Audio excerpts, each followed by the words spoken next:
Everybody.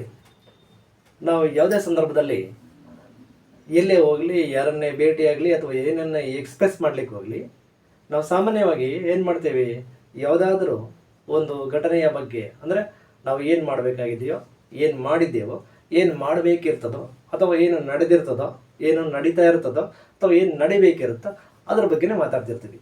ಅಂದರೆ ಅರ್ಥ ಏನು ಅಂದರೆ ಏನಾದರೂ ಘಟಿಸಿದ್ರೆ ಅಥವಾ ಏನಾದರೂ ಮಾಡಬೇಕಿದ್ರೆ ಅಲ್ವಾ ಮಾತನಾಡುವಾಗ ನಾವು ಅಂದರೆ ಜಗತ್ತಿನ ಎಲ್ಲವೂ ಕೂಡ ನಾವು ಏನೇ ಎಕ್ಸ್ಪ್ರೆಸ್ ಮಾಡ್ಲಿಕ್ಕೆ ಹೋದಾಗಲೂ ನಾವು ಯಾವುದಾದ್ರೂ ಒಂದು ಹಾದು ಹೋಗಿರತಕ್ಕಂಥ ಅದು ಆಗಬೇಕಿರತಕ್ಕಂಥ ಕೆಲಸ ಕಾರ್ಯ ಕ್ರಿಯೆಗಳ ಬಗ್ಗೆ ಮಾತ್ರ ಮಾತಾಡ್ತಿರ್ತೀವಿ ಅಲ್ವಾ.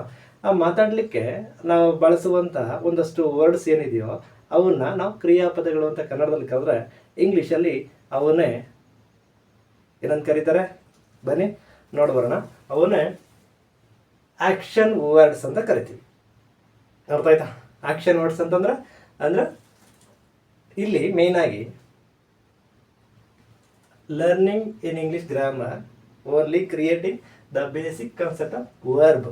ಅಂದರೆ ವರ್ಬ್ ಅಂದರೆ ಏನು ಅನ್ನೋದನ್ನ ಬೇಸಿಕ್ ಕಾನ್ಸೆಪ್ಟನ್ನು ಕ್ರಿಯೇಟ್ ಮಾಡುವಂಥದ್ದು ಅನ್ನೋದನ್ನು ಮತ್ತೊಮ್ಮೆ ರಿಮೈಂಡ್ ಮಾಡ್ತಾ ಇದ್ದೀನಿ. ಯಾಕಂದರೆ ಸಿಂಪಲ್ ಆಗಿ ಮುಗಿದೈತೆ ಅನ್ಕೋತಾರೆ, ಬಟ್ ಹೋಗ್ತಾ ಹೋಗ್ತಾ ಅದು ಇನ್ನೂ ಕೂಡ ವೈಡ್ ರೇಂಜ್ಗೆ ಹೋಗ್ತದೆ. ಬಟ್ ಮೇನ್ ಕಾನ್ಸೆಪ್ಟ್ ಏನಪ್ಪ ಅಂದರೆ verb is a word. Yes, according to parts of speech, is also a word. It is used to express the action or work what we are going to do or what is being doing or progressing. In simple ಆಗಿ ಹೇಳ್ಬೇಕಾದ್ರೆ verb is a word using to show any action or work, or either it may be state of anything in a phrase or in a sentence. ಅಂದರೆ ಒಂದು ವಾಕ್ಯದಲ್ಲಿ ಅಥವಾ ಒಂದು phrase ಅಂತ ಏನು ಕರಿತೀವೋ ಪದಗುಚ್ಛದಲ್ಲಿ ನಾವು ಅದು ಏನು ನಡೀತಿದೆಯೋ ಅನ್ನುವಂಥ ವರ್ಕನ್ನು ಅಥವಾ ಅದರ ಸ್ಥಿತಿಯನ್ನು ಘಟಿಸ್ತಾ ಇರತಕ್ಕಂಥ ಆ ಕ್ರಿಯೆಯನ್ನು ಸೂಚಿಸಲಿಕ್ಕೆ ಎಕ್ಸ್ಪ್ರೆಸ್ ಮಾಡಲಿಕ್ಕೆ ಬಳಸುವಂಥ ವರ್ಡ್ ಏನಿದೆಯೋ ಅದನ್ನು ನಾವು ಆ್ಯಕ್ಷನ್ ವರ್ಡ್ ಅಂತ ಕರಿತೀವಿ. ಆ್ಯಕ್ಷನ್ ವರ್ಡ್ ಇನ್ ಸಿಂಗಲ್ ವರ್ಡಲ್ಲಿ ಅದು ವರ್ಬ್ ಅಂತ ಕರಿತೀವಿ. ಇಷ್ಟೇ.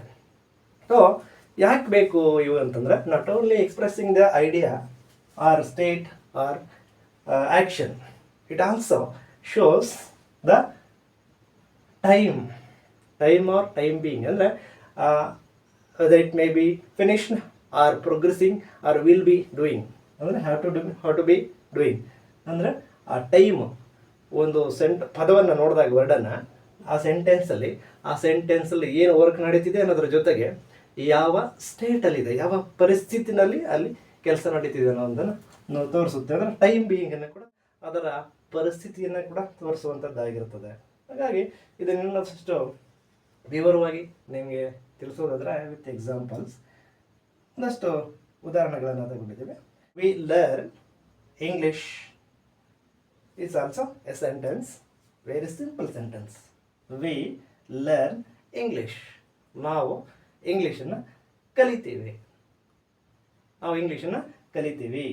ಇಲ್ಲಿ 3 ವರ್ಡಲ್ಲಿ among 3 words the underlined word is which word is learn. The word underlined word is treated as the main verb, known as the main verb, because it shows the action itself what is going on without taking any others help.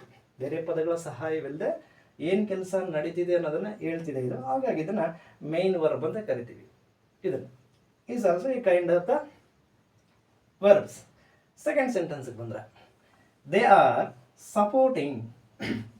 ಇದು phrase ಕೂಡ ಆಗ್ಬೋದು, ಅದು ಒಂದು sentence ಅಂತ ಕೂಡ ಕರಿಬೋದು. They are supporting.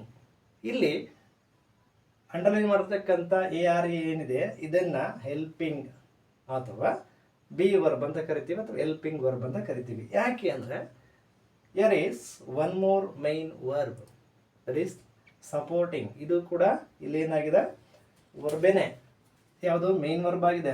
ಆದರೆ ಈ ಮೇನ್ ವರ್ಬ್ ಏನಿದೆಯೋ ಇದಕ್ಕೆ ಅಸಿಸ್ಟಿಂಗ್ ಕೆಲಸವನ್ನು ಹೆಲ್ಪಿಂಗ್ ಕೆಲಸವನ್ನು ಮಾಡ್ತಿದೆ. ಯಾವುದು ಆರ್ ಅನ್ನುವಂಥ ವರ್ಡ್. ಹಾಗಾಗಿ ಈ ಸಪೋರ್ಟಿಂಗ್ ಅನ್ನುವಂಥದ್ದನ್ನು ಅಂದರೆ ನಾವು ING ಫಾರ್ಮಲ್ಲಿದೆ, V4 ಫಾರ್ಮಲ್ಲಿ ಈ ಮೇನ್ ವರ್ಬ್ ಏನಿದೆ, ಈ ಮೇನ್ ವರ್ಬ್ಗೆ ಅದು ಯಾವ ಕಾಲದಲ್ಲಿದೆ, ಪ್ರೆಸೆಂಟ್ ಟೆನ್ಸಲ್ಲಿ, ಪ್ರೆಸೆಂಟ್ ಕಂಟಿನ್ಯೂಸ್ ಟೆನ್ಸಲ್ಲಿ ಇದೆ ಅನ್ನೋದನ್ನು ಇದು ಶೋಯಿಂಗ್ ಮಾಡ್ತಿರೋದ್ರಿಂದ ಈ ARE ಅನ್ನೋದನ್ನು ನಾವು ಇಲ್ಲಿ ಹೆಲ್ಪಿಂಗ್ ವರ್ಬ್ ಅಂತ ಕರಿತೀವಿ, ಅಥವಾ ಬಿ ವರ್ಬ್ ಅಂತ ಕರಿತೀವಿ. ಬಿ ಫಾರ್ಮಲ್ಲಿದೆ ಅಂದರೆ ಈ ಪ್ರೋಗ್ರೆಸಿವ್ ಅಥವಾ ಕಂಟಿನ್ಯೂಟಿ ಅಂತ ಕಂಟಿನ್ಯೂಸ್ ಟೆನ್ಸಲ್ಲಿ ನಾವು ಯೂಸ್ ಮಾಡುವಂಥ ಹೆಲ್ಪಿಂಗ್ ವರ್ಬು. ಇದೊಂದೇ ಅದಲ್ಲ, ಇದ್ರ ಜೊತೆಗೆ ಪ್ರೆಸೆಂಟ್ ಟೆನ್ಸಲ್ಲಿ ಆದರೆ ಆರ್, ಆ್ಯಮ್, ಈಸ್ ಬಳಸ್ತೀವಿ.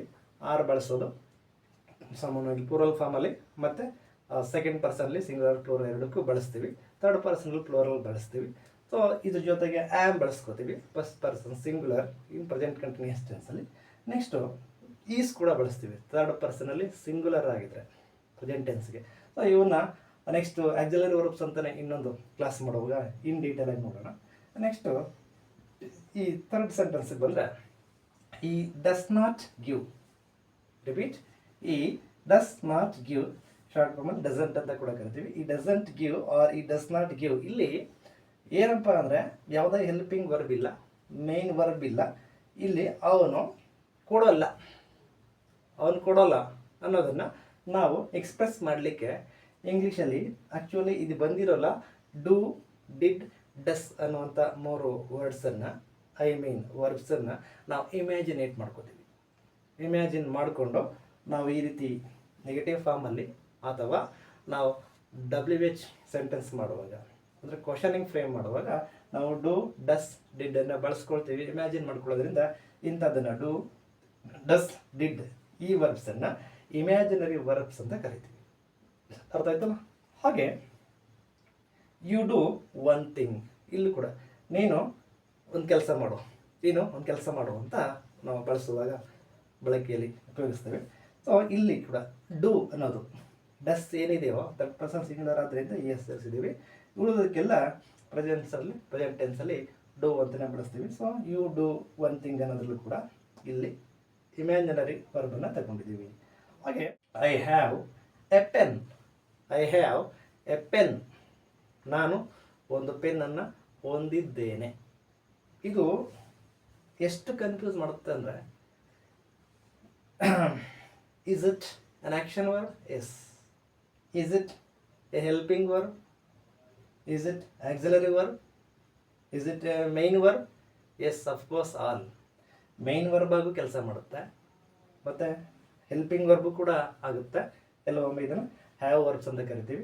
ಜನರಲ್ ಆಗಿ ಆಕ್ಸಿಲರಿ ವರ್ಬ್ ಅಂತ ಕರಿತೀವಿ. ಹೇಗೆ ಆರ್, ವಾಸ್, ವರ್, ಈಸ್, ಆ್ಯಮನ್ನು ಕರಿತೀವೋ ಹಾಗೆ ಇವನ್ನು ಕೂಡ ಹ್ಯಾವ್, ಹ್ಯಾಡ್, ಹ್ಯಾಸ್ ಇವನ್ನು ಕೂಡ ನಾವು ಒಟ್ಟಿಗೆ ಆಕ್ಸಿಲರಿ ವರ್ಬ್ಸ್ ಅಂತ ಕರಿತೀವಿ. ಆಕ್ಸಿಲರಿ ಅಂದರೆ ಸಹಾಯಕ ಕ್ರಿಯಾಪದಗಳು ಅಂತ ಕರೆಯುವಂಥದ್ದು, ಅಥವಾ ಉಪಕ್ರಿಯಾಪದಗಳು ಅಂತ ಕೂಡ ಕರೀತಾರೆ.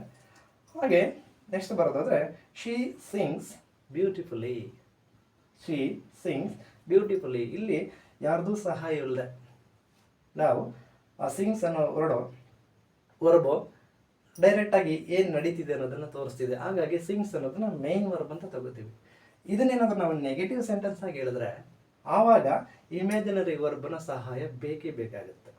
ಹೇಗೆ ಸಿ ಡಸ್ ನಾಟ್ ಸಿಂಗ್ ಅಥವಾ ಸಿ ಡಸಂಟ್ ಸಿಂಗ್ ಬ್ಯೂಟಿಫುಲಿ ಅಂತ ಹೇಳುವಾಗ ಇಮ್ಯಾಜಿನ್ ಮಾಡ್ಕೊಳ್ತೀವಿ. ಸೊ ನೆಗೆಟಿವ್ ಫಾರ್ಮ್ ಮಾಡುವಾಗ ಅಥವಾ ಅದನ್ನು ಇಂಟ್ರಾಗೇಟಿವ್ ಸೆಂಟೆನ್ಸ್ ಮಾಡುವಾಗ ಬಳಸ್ಕೊಳ್ತೇವೆ. ಇಷ್ಟಕ್ಕೆ ಇದಿಷ್ಟೇ ಅಲ್ಲ, ಇವಾಗ ಅಡಿಷನಲ್ ಆಗಿ ಇನ್ನೂ ಮಾಡ್ತಾ ಹೋದರೆ ಇನ್ನೂ ಸಾಕಷ್ಟು ಉದಾಹರಣೆಗಳನ್ನ ಕೊಡ್ತಾ ಅಥವಾ ನಾವು ಬಳಸ್ತಾ ಹೋದರೆ ಅರ್ಥವಾಗುತ್ತೆ. ಅಲ್ಲದೆ ಇದೇನು ಇಷ್ಟೊಂದು ಸಿಂಪಲ್ ಅಂತಂದರೆ ನಾವು ಬೇಸಿಕ್ ಕಾನ್ಸೆಪ್ಟ್ ಮೂಡಿಸುವಾಗ ಇಷ್ಟು ಶಾರ್ಟಾಗಿ ಮುಗಿಸೋದು ಬೆಟರ್. ಬಿಗಿನರ್ಸು ತುಂಬ ಕನ್ಫ್ಯೂಸ್ ಮಾಡ್ಕೊಳ್ತಾರೆ. ಆಮೇಲೆ ಬೇಕಾದ್ರೆ ನೆಕ್ಸ್ಟ್ ಲೆವೆಲ್ ಕ್ಲಾಸ್ಗೆ ಹೋದಾಗ ಏನಾದರೂ ಈ ವರ್ಬ್ಸಲ್ಲಿ ತುಂಬ ಡಿಫ್ರೆಂಟ್ ಕೈಂಡ್ಸ್ ಬರ್ತದೆ. ರೆಗ್ಯುಲರ್ ವರ್ಬ್, ಇರ್ರೆಗ್ಯುಲರ್ ವರ್ಬ್ ಅಂತ ಬರ್ತದೆ, ಅಥವಾ ಸ್ಟ್ರಾಂಗ್ ವರ್ಬ್, ವೀಕ್ ವರ್ಬ್ಸ್ ಅಂತ ಬರ್ತದೆ. ಅದನ್ನೆಲ್ಲವೂ ಕೂಡ ಸಿಚುವೇಶನ್ ತಕ್ಕಾಗಿ ಇನ್ ಡೀಟೇಲ್ ಆಗಿ ಹೇಳ್ತಾ ಹೋದರೆ ಅರ್ಥ ಮಾಡ್ಕೊಳ್ತಾರೆ. ಬಿಗಿನಿಂಗಲ್ಲೇ ಎಲ್ಲವನ್ನ ಕಲಿಸುವಂತಹ ಒತ್ತಾಯ ಮಾಡುವಂಥ ಈ ಕೆಲಸ ಬೇಡ. ಹಾಗಾಗಿ ಸಿಂಪಲ್ ಆಗಿ ಕಾನ್ಸೆಪ್ಟ್ ಮೂಡಿಸಿ ಇಂಗ್ಲೀಷ್ ಭಾಷಾ ಕಲಿಕೆ ಕಡೆಗೆ ಆ ಕನ್ನಡ ಸ್ಪೀಕರ್ಸ್ ಬರಲಿ ಅನ್ನುವಂಥ ಸದುದ್ದೇಶದಿಂದಾಗಿ ಆದಷ್ಟು ಬೇಸಿಕ್ ಕಾನ್ಸೆಪ್ಟ್ಗಳನ್ನು ಅವರಲ್ಲಿ ಮನವರಿಕೆ ಮಾಡುವ ಉದ್ದೇಶವೇ ನಮ್ಮ ಎಲ್ಲ ವಿಡಿಯೋಗಳ ಉದ್ದೇಶವಾಗಿರ್ತದೆ. ಜೊತೆಗೆ ಈಗ ನೆಕ್ಸ್ಟು ಆ್ಯಕ್ಷನ್ ಬೇಕೇ ಬೇಕಲ್ವಾ. ಏನು ಆ್ಯಕ್ಷನ್ ಅಂದರೆ ಇದಿಷ್ಟನ್ನು ಕಲಿತು ಬಿಟ್ಟರೆ ಆಗೋಲ್ಲ. ಡೈಲಿ ಲೈಫಲ್ಲಿ ನಾವು ಏನೇ ಮಾತಾಡಿದ್ರು ಯಾವುದಾದ್ರೂ ಒಂದು ಆ್ಯಕ್ಷನ್ ಬಗ್ಗೆ ಮಾತಾಡ್ತೀವಿ. I went there, you saw that, I will come, do you come, shall I get in ಅಂತೆಲ್ಲ ಕೇಳ್ತೀವಲ್ವ. ಈ ಎಲ್ಲ ವರ್ಬ್ಸನ್ನು ನಾವು ಬಳಸ್ತಾ whether it may be continuous or perfect or simple ಏನಾದರೂ ಆಗಿರಲಿ, ಈ ಟೆನ್ಸಸ್ ಬಗ್ಗೆ ಇನ್ನೊಂದು ಲಾಂಗ್ ವಿಡಿಯೋ ಮಾಡುವಂಥದ್ದಿದೆ. ಅದನ್ನು ನೀವು ನೋಡಿದ್ರೆ ಮತ್ತೊಂದಷ್ಟು ಗೊತ್ತಾಗುತ್ತೆ. ಅದೊಂದೇ ಅಲ್ಲ, ನಾವು ಮಾಡುವಂಥ ಎಲ್ಲ ವಿಡಿಯೋಗಳು ಕೂಡ ತುಂಬ ವರ್ತ್ಫುಲ್ ಆಗಿರ್ತವೆ, ವ್ಯಾಲ್ಯೂಬಲ್ ಆಗಿರುತ್ತೆ, ಜೊತೆಗೆ ಟ್ರೆಂಡಿಂಗ್ ಅಲ್ಲದಿದ್ದರೂ ತುಂಬ ನೀಡೆಡ್ ಆಗಿದೆ. ಪ್ರೊಫೆಷ್ನಲ್ ಲೈಫಿಗೆ ಮತ್ತು ಸ್ಟೂಡೆಂಟ್ ಲೈಫ್ಗೆ ಎಷ್ಟು ಅವಶ್ಯಕ ಅಂತ ಎಕ್ಸಾಮಿನೇಷನ್ ಸಂದರ್ಭದಲ್ಲಿ ಬರ್ತವೆ.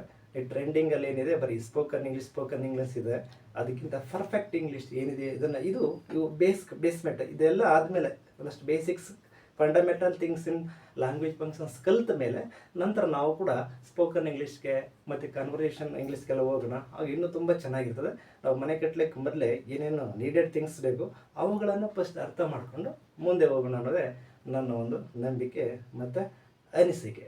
ಹಾಗಾಗಿ ಇಂಥ ವಿಡಿಯೋಗಳು ನಿಮಗೆ ಬರಬೇಕು, ಮತ್ತಷ್ಟು ಕಲಿಕೆ ಆಗಬೇಕು ಅಂತಂದರೆ ನಿಮ್ಮ ಆ್ಯಕ್ಷನ್ ಏನಪ್ಪ ಅಂದರೆ ಕಾಮೆಂಟ್ ಬಾಕ್ಸಲ್ಲಿ ನೀವು ಒಂದಷ್ಟು ಇದಕ್ಕೆ ಸಂಬಂಧಪಟ್ಟಷ್ಟು ಒಂದಷ್ಟು ಸೆಂಟೆನ್ಸ್ಗಳನ್ನ ಫಾರ್ಮ್ ಮಾಡಿ ಕಾಮೆಂಟ್ ಮಾಡೋದ್ರ ಜೊತೆಗೆ ವಿಡಿಯೋ ಇಷ್ಟವಾಗಿದ್ದರೆ ಲೈಕ್ ಮಾಡಿ, ಶೇರ್ ಮಾಡಿ, ಸಬ್ಸ್ಕ್ರೈಬ್ ಮಾಡ್ಕೊಳ್ತಾ ನನ್ನ ಬೇರೆ ಬೇರೆ ಪ್ಲ್ಯಾಟ್ಫಾರ್ಮ್ಗಳು ಕೂಡ ಇದೆ ಈ ವಿಡಿಯೋಗಳು ಮತ್ತು ಇದಕ್ಕೆ ರಿಲೇಟೆಡ್ ಕಂಟೆಂಟ್ಗಳು. ಫೇಸ್ಬುಕ್ಕು ಮತ್ತು ಇನ್ಸ್ಟಾಗ್ರಾಮಲ್ಲಿ ಕೂಡ ನಮ್ಮ ಕಂಟೆಂಟ್ಸ್ ಬರ್ತಿರೋದ್ರಿಂದ ಫಾಲೋ ಮಾಡ್ತಾ ವಾಚ್ ಮಾಡ್ತೀರಿ ಅಂತ ಹೇಳ್ತಾ ಗುಡ್ ಬೈ ಎಲ್ರಿಗೂ. Keep learning till our next videos. Thank you all.